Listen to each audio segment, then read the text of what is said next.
Danmark søgte allerede i 1961 om medlemskab i EF sammen med Irland, men der gik faktisk mere end 10 år, før det blev en realitet. I Folketinget var der rigtig stor opbakning om, at Danmark skulle med i EF. Det var faktisk kun det Socialistiske Folkeparti og Fremskridtspartiet, der var imod dette forslag.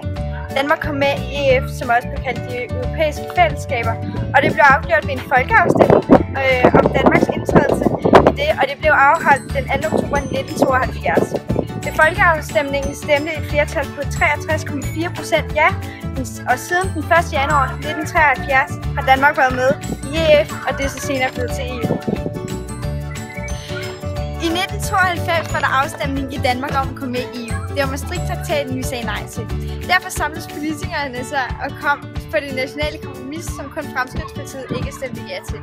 Det var SF, som stod centralt i arbejdet med de andre partier for dette kompromis, da de i første omgang havde anbefalet sine vælgere at stemme nej til EU.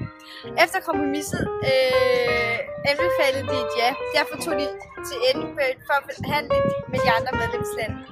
Det nationale kompromis indeholdte de 4 forbehold, som lød: 1. Unionsborgerskab. 2.